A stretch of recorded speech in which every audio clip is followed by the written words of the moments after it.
Now, I've been called a lot of things in my life. Slowpoke, stubborn mule, even emotionally constipated by my third-grade teacher, Mrs. Dempsey. But not once did I expect to be called a loser who doesn't deserve help by my own brother. Especially not over something as simple as a borrowed truck and a busted fence post. Let me paint the picture. It was late spring. One of those days where the sun's warm, but the wind still has bite. I was out back fixing up the gate that keeps my neighbor's goat. Yes, goat. From wandering into my yard and chewing on my wife's begonias. Again, I was about elbow deep in splintered wood and stripped screws when my brother Kyle pulled up, uninvited as usual, in that shiny Silverado he bought last year. Probably still hasn't made the third payment on it. He didn't offer to help, just leaned on the tailgate like he was some kind of foreman at a work site he didn't belong to. Need a real man's tools for that job, he said, smirking. I laughed, thinking he was just messing like we used to. But the way he said it, the way his eyes lingered a second too long, it didn't sit right. Like he wasn't joking. Like he wanted to feel taller by shrinking me down. Actually, I said, could use your post digger if it's not too much trouble. That's when he shrugged, reached for a bottle of water from his cooler, and said those words that changed everything. You know what? You're a loser, man. You don't deserve help. You've always been the weak link. Just like that. I froze. See, I've had plenty of disagreements with Kyle over the years, who got the good fishing rod, who Dad trusted more with the tractor, that time he accidentally sold my first bike at a garage sale. But this was something new. Something that cut deeper than old sibling rivalry. He said it with this smirk. That smug, cocky look like he'd finally put the nail in the coffin of whatever brotherhood we had left. Like he'd been waiting years to say it. I didn't respond. Not right away. Instead, I stood up real slow, wiped the sawdust off my jeans, and gave him a look. Not angry. Just done. You really think that? I asked. He didn't even hesitate. Yeah, you're a taker. Always been. Always will be. Then he got in his truck, reversed down my gravel drive like he couldn't get away fast enough, and left me standing there with a half-hung gate and a storm cloud brewing in my gut. Now, I'm not a man who believes in instant payback. No, sir. I believe in measured revenge. Something that settles in slow. Something poetic. So I didn't chase him down. Didn't yell. Didn't even tell the rest of the family. But in my mind, the wheels were already turning. You see, Kyle had a weak spot. Well, two actually. His business, a little home renovation company he ran on borrowed tools and fake bravado. And his reputation. The one he polished like chrome on that Silverado. Always pretending to be the self-made man. The local hero who rose from nothing. What Kyle didn't know was that I still had access to both. And over the next few months, I was going to show him exactly what a loser like me could do when pushed too far. Because like Grandpa always said while chewing a toothpick and staring down a bowl, the quiet ones? Those are the ones you really ought to watch. Now, before I get into how I turned the screws on Kyle's little empire, I should tell you a bit more about him, and why I knew exactly where to start. Kyle wasn't always like this. Growing up, we were thick as thieves. Built tree forts, skipped rocks, snuck into the town's movie theater through the back alley. He had a mean curveball, and I had the patience to catch it. But somewhere around our 20s, he got this idea in his head that he was destined for something bigger than the rest of us. Started calling himself an entrepreneur. That's what folks say when they want to look busy without a boss breathing down their neck. He launched KJ Renovations. K for Kyle, J for our late Uncle Jimmy, who actually was a carpenter. Slapped his name on some business cards and started posting half-finished decks on Facebook like they were the Sistine Chapel. Thing is, Kyle didn't know squat about real renovation work. He relied on subcontractors, usually friends of friends who were barely sober and always cash only. I knew, because once upon a time, he asked me to help with one of his jobs. Didn't pay me, said it was family helping family. That was the last time I showed up with a tool belt and left with blisters and no gas money. But here's the kicker. Kyle used my name, on the paperwork when he first set up his business credit line. Said it was just to get things rolling, that he'd switch it later. Spoiler, he never did. I didn't even know until the bank sent me a letter a year later thanking me for continued account support. At the time, I let it slide. Dumb, I know. But he's my brother, and I figured if he needed a leg up, who was I to yank it away? But now?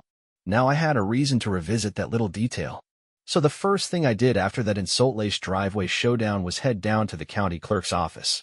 Took a number, waited behind a lady registering 3 goats and a miniature pony, and eventually got my hands on the public business records for KJ Renovations. There it was in black and white: Kyle James Martin, primary officer; Jackson Martin, secondary cosigner. My full name. My full exposure. I asked the clerk if the cosigner could remove themselves. She looked over the papers, gave me that little sympathetic eyebrow raise, and said, "Well, sugar, if you ain't part of the business anymore, you can file a separation of interest. Might take a few weeks to clear, though." Weeks? That was fine. I wasn't looking for a fast exit.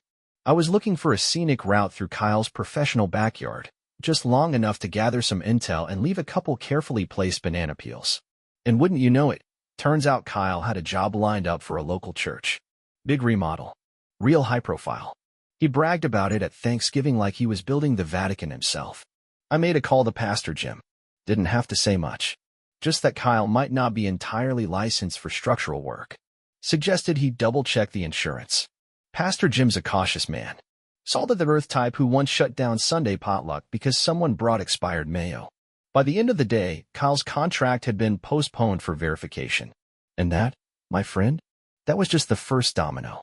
Now, if you're gonna take down a man like Kyle, slick-talking, always on the hustle, thinks he's smarter than gravity, you gotta dig deeper than just one canceled church gig. That was just the wake-up tap on his shiny little world. What I needed next was leverage. So I started poking around. See, the beauty of being underestimated is no one sees you coming. And Kyle? He'd spent the last decade brushing me off like lint. So when I reached out to one of his old crew members, Doug, a drywall guy with a gambling habit and a fondness for gin before noon, he was more than willing to talk. Bought him a coffee down at Mabel's Diner. Nothing fancy, just black with too much sugar and a slice of stale apple pie. "You didn't hear it from me," Doug said, stirring his coffee with the knife they gave him for pie, but Kyle cuts corners like it's an Olympic sport. That deck he built for the Wellingtons? No permits. No inspections. Used reclaimed lumber full of dry rot. I nodded slowly, already imagining that deck collapsing under a couple church ladies holding casseroles. "You got proof?" I asked. Doug pulled a crumpled folder from his satchel. Receipts, photos, even texts. One message from Kyle read, "If the inspector calls, tell him you're just doing landscaping." I thanked Doug, paid for the pie, and promised to keep his name out of it. Now, most folks would take that info to the Better Business Bureau or some consumer watchdog site. Not me. I took it to Margie. Margie runs the town's Facebook group, "What's Going On in Gray Hollow?" She's basically the local gossip with a Wi-Fi connection and no filter. She once live-blogged a raccoon rescue from her attic with the same intensity as a war correspondent. I sent her an anonymous tip. Just a few details: unpermitted construction, safety risks, a few juicy quotes from Doug's folder, and a very clear hint that Kyle Martin was the man behind it all. Didn't take long. By the next morning, Margie had posted a full exposé. KJ Renovations, cutting corners or cutting costs? Photos. Screenshots. A blurry image of Kyle's truck parked in a handicap spot, not relevant, but spicy enough to stir the pot. The comments section? Oh boy. People came out of the woodwork. He was late to our job and blamed traffic, every day. Used my garden hose without asking. My dog hated him. That should have been the sign. By noon, the church had officially pulled the plug on Kyle's remodel. Said they were reevaluating contractor options. Kyle posted some damage control, a statement about malicious rumors and jealous competitors. That's when I knew I had him rattled. But I wasn't done. See, I'd been quiet too long. Let too many things slide. Paid too many bills on his behalf. Covered too many lies to keep the family peace. Now I was just getting warmed up. I sent another anonymous tip, this time to the state licensing board. Nothing aggressive. Just a gentle inquiry asking whether Mr. Kyle James Martin still held an active contractor's license. He didn't. And the best part? He'd been advertising that he did on every piece of marketing he had: website, business cards, even the side of his truck. That's called false representation. And buddy, that's where things get legal. Now, I've always believed a man's reputation is like a roof. Takes years to build right, but only one hard rain to find out where the leaks are. And Kyle's roof? Buddy, it was about to cave in like a bad attic under too many raccoons. A few days after the Facebook flare-up, the licensing board got back to him. Turns out, they don't take kindly to folks claiming credentials they ain't got. They slapped Kyle with a cease and desist order faster than you can say unqualified. Said if he didn't pull every trace of licensed contractor from his materials within 48 hours, they'd hit him with a $5,000 fine and open a formal investigation. How'd I know that? Well, someone, can't say who, also requested a copy of that cease and desist under the state's Public Records Act and forwarded it to the local Chamber of Commerce. And Margie.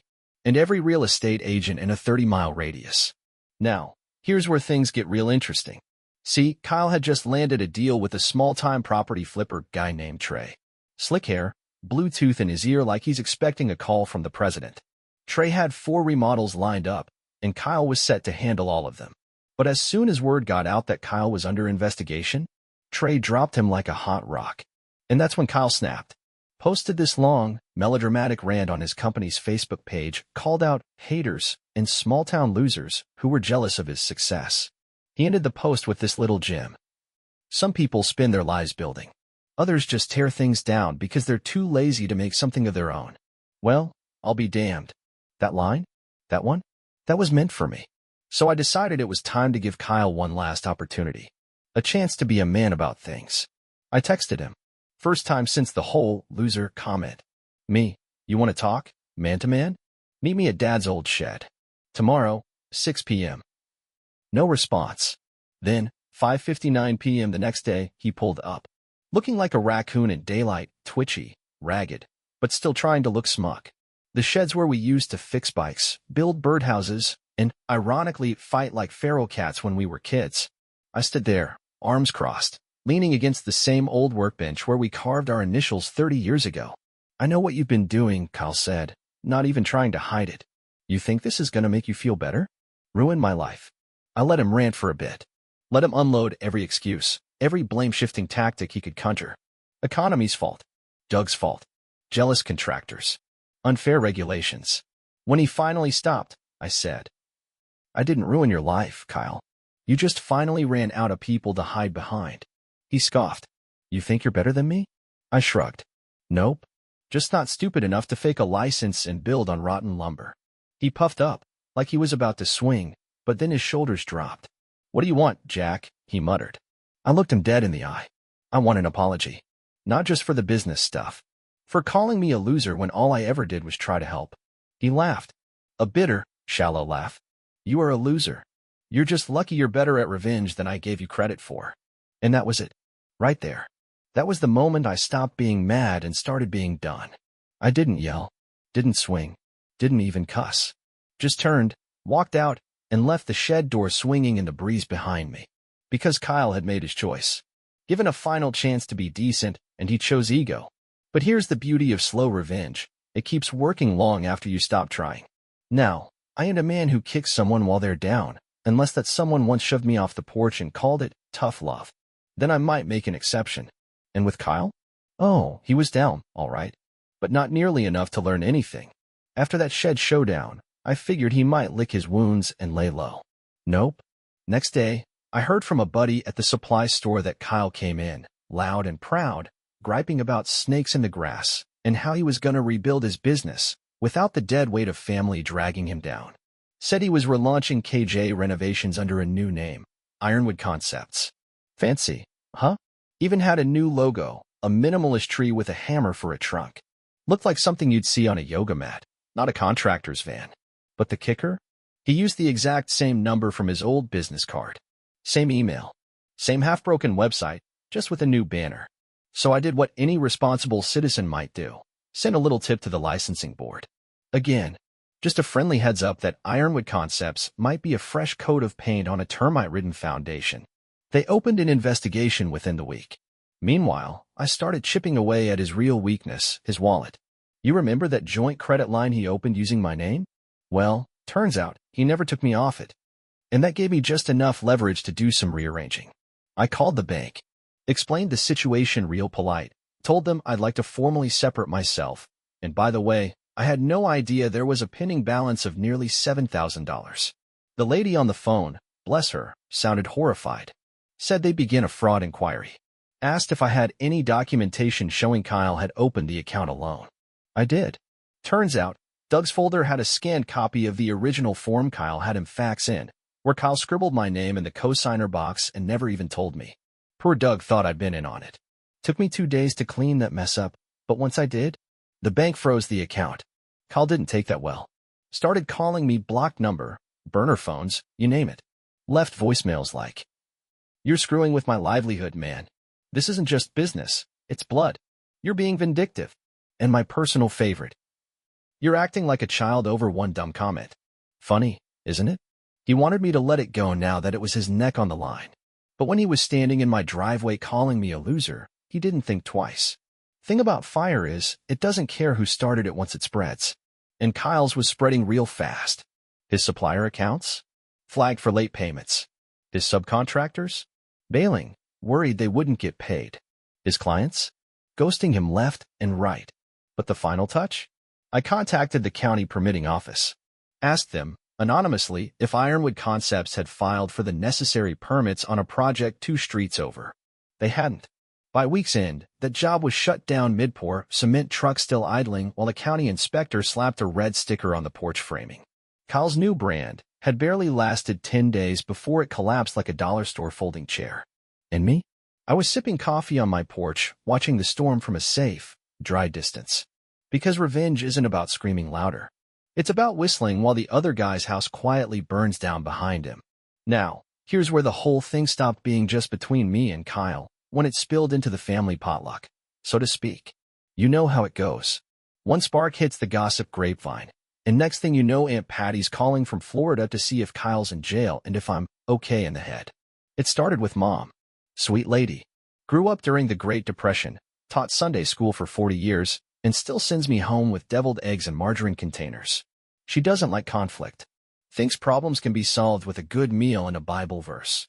Well, she heard about Kyle's permit issues from her church friend, whose grandson's buddy was on the work crew that got shut down. Gray Hollow may be small, but the gossip train runs faster than the mail. She called me. "Jack," she said, in that soft tone she saves for when she thinks someone's been arrested, "what on earth is going on with your brother?" So I told her the short version. Left out the venom, kept it civil. Told her Kyle called me a loser and that he used my name on business forms without permission. Told her I wasn't out for blood, just tired of being stepped on by a man who thinks kinship is a one-way street. Mom was quiet. Real quiet. Then she said something that stuck with me. "He always was good at pretending he was the victim." That surprised me. See, growing up, Kyle always managed to spin things his way. If he broke a window, I was the one who distracted him. If he failed a test, the teacher hated him for being creative. And Mom? She'd smooth things over, hoping peace would stick. But now she was starting to see it too. What I didn't expect was Kyle calling her that same evening, spinning a tale about how I was sabotaging his business out of spite. Said I was obsessed with getting back at him. That I'd been jealous of his success for years. Jealous. That's rich, considering I've been in the same blue-collar job for 2 decades, debt-free, mortgage nearly paid off, while Kyle's been juggling loans like flaming bowling pins. But Mom? She called him out. For the first time in years. Told him he needed to take responsibility. Told him to stop blaming everyone else when he was the one who signed contracts with no license and borrowed names he didn't earn. And what did Kyle do? He hung up on her. That night, she left me a voicemail. Said, "I'm sorry, Jack. I should have stepped in a long time ago. He needs to face the mess he made."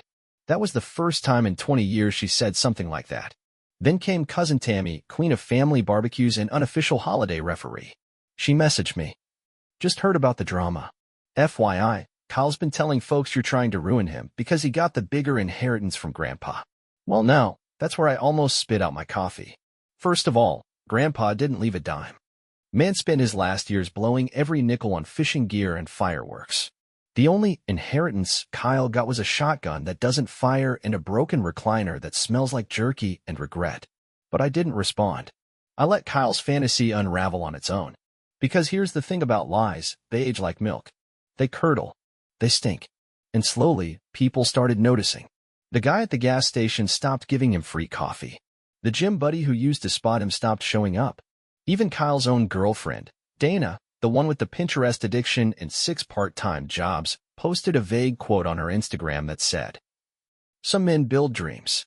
Others just step on ladders they didn't earn." Oof. The walls were closing in. And Kyle? He was running out of corners to hide in. There's a certain sound to karma landing in a mailbox. It's not loud. Not dramatic. Just a quiet clunk, followed by the rustle of cheap paper and the kind of silence a man makes when he realizes he's finally run out of other people to blame. That sound? Kyle heard it on a Thursday morning. Now, I wasn't there when he opened the letter, wish I had been, but I heard about it from Dana. Turns out she'd seen him pacing the driveway barefoot in pajama pants with a look on his face like someone just told him the IRS was hiding in his shed. Because that letter? It was from the state attorney general's office. See, those anonymous reports I've been filing? Turns out they'd stacked up enough weight that the licensing board passed things up the food chain. And now the big dogs were sniffing around. The letter said he was under formal investigation for fraudulent business practices and unauthorized use of a business license. Possible penalties included fines, civil restitution, and, if they really felt like making an example out of him, jail time. Now, before you worry about me crossing some line, remember this. I didn't make anything up. Every claim had receipts. Every tip came with proof. The man did this to himself. I just held up the mirror. And Kyle? He finally cracked. That afternoon, he called me. First time we'd spoken directly since the shed. His voice? Thin. Dry. Sounded like a man who just realized he'd brought a water pistol to a forest fire. Jack, we need to talk. I didn't say much. Just told him I was listening. He said he was scared. That he might lose everything. That he didn't know how it got this far. I let him vent for a while. Then I said, it got this far because you kept swinging your ego around like a wrecking ball and figured no one would call you on it. He got real quiet. Then came the line I never thought I'd hear from my brother. I messed up. I really did. And I took it out on you. I'm sorry. Now, if this were a movie, that'd be the part where we hug and roll credits. But this ain't Hollywood. It's Gray Hollow. And apologies don't fix cracked foundations. So I said, I appreciate that, Kyle. I really do. But sorry doesn't make us square. It just means you've stopped digging. Then I told him something that had been rolling around in my head for weeks. If you just come to me, just asked for help like a damn man instead of calling me a loser, I might have stood by you. But you didn't. You picked your hill. And now you're stuck on top of it. He didn't argue. Didn't snap back. He just said, what do I do now? And here's the thing. I could have left him there. Could have let the courts chew him up. Let his debt bury him neck deep. But I didn't. I gave him the number for a local business lawyer I knew, one who'd helped a buddy of mine out of a tax mess years ago. Told him it wouldn't be cheap, but it'd be honest. I didn't do it for Kyle. I did it because Mom raised us to believe that once someone admits they're drowning, you at least toss them a damn rope. Doesn't mean you dive in after him. Just means you're not the kind of man who watches his own brother sink while sipping sweet tea. He thanked me. Said he'd call the lawyer. And that was that. No big reconciliation. No slow clap redemption arc. Just a messy man in a deeper mess trying, finally, to start crawling out.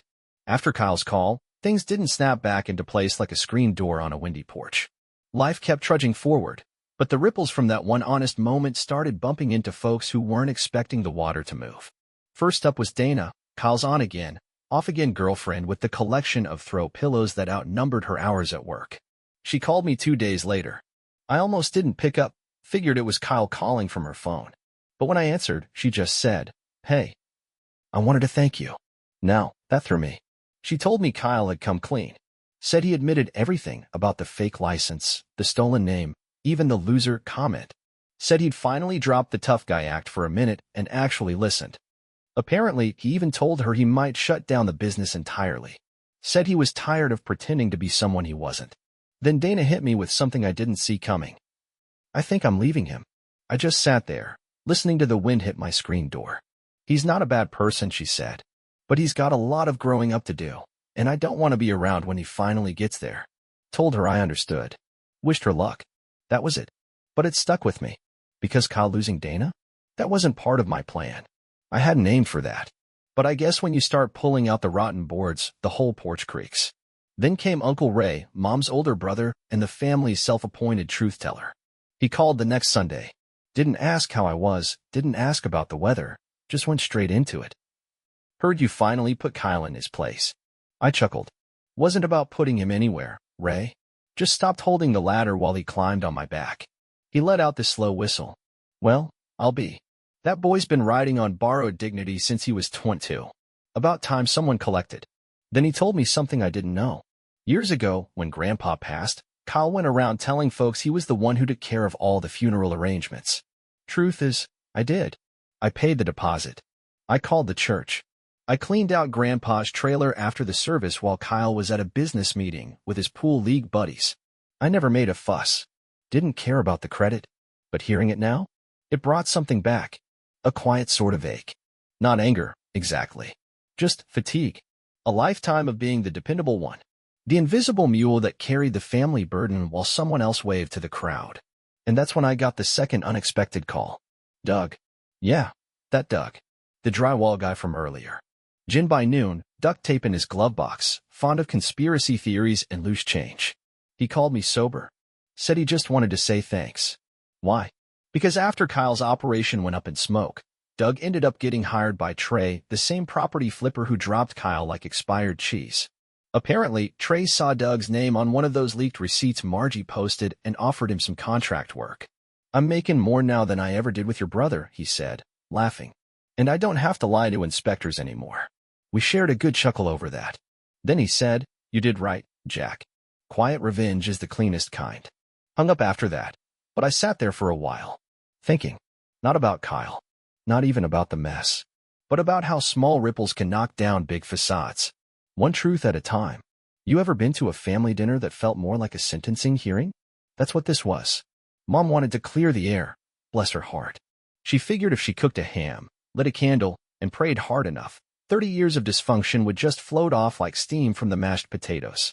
She invited the whole gang, me, Kyle, Uncle Ray, even Cousin Tammy with her store-brand wine and unsolicited opinions. Said it'd be good to just talk like a family. Well, I knew better. I showed up anyway. Brought my appetite and a polite expression. You know, the one you wear when your ex-boss corners you at the hardware store and starts talking about crypto.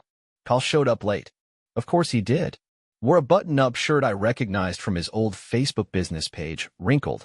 One collar point flipped up like a wounded bird. He looked smaller somehow. Not in stature, but in energy. Like someone had finally unplugged the spotlight he'd been carrying around on his own head. Dinner started off calm. Mom made small talk. Uncle Ray bragged about his cholesterol numbers, and Cousin Tammy tried to convince everyone she had a podcast. But then, about halfway through the meal, Kyle cleared his throat. I want to say something. Forks paused mid-air. Even the dog stopped chewing. Kyle looked at me first. I said some things I regret. Did some things I shouldn't be. Used to, Jack. Lied about you. And I've been lying to myself for a long time. He turned to Mom. I know I let you down too. I acted like I was owed something. Like the world, and this family, owed me a leg up. Then he looked around the table. None of that was true.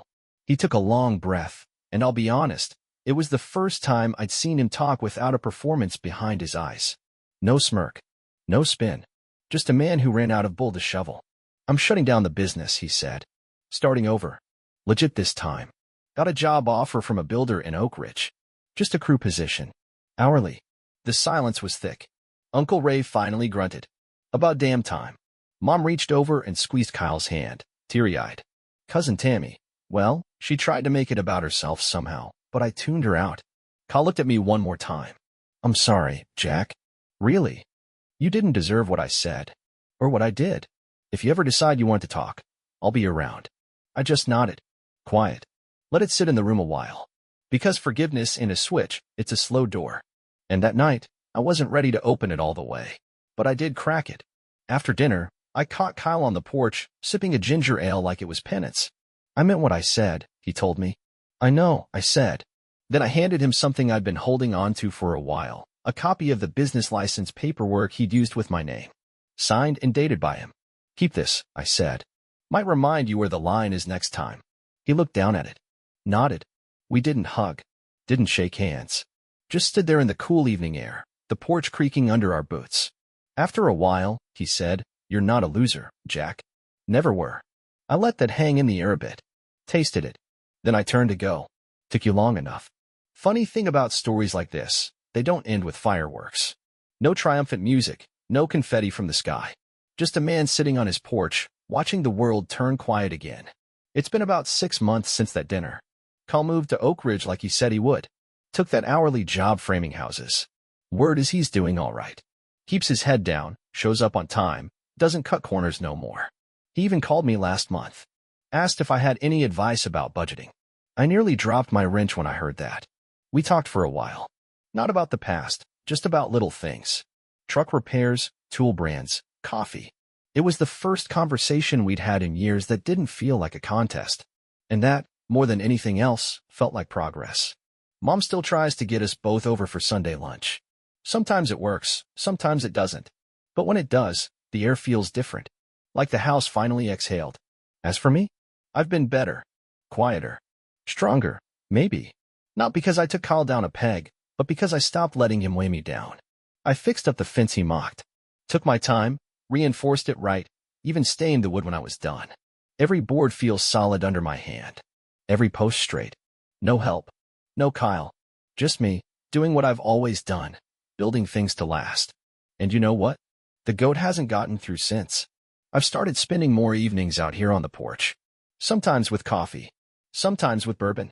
Sometimes just listening to the crickets while the sun drops behind the trees. It's peaceful. No fire in my gut. No resentment in my chest. Just the knowledge that I stood up when I needed to and did it without becoming the very thing I hated. That's the trick, isn't it? Getting revenge without losing yourself along the way. I didn't shout. Didn't swing. Didn't torch the whole family tree. I just stood my ground and let the truth do its work. And the best part? I never had to chase it.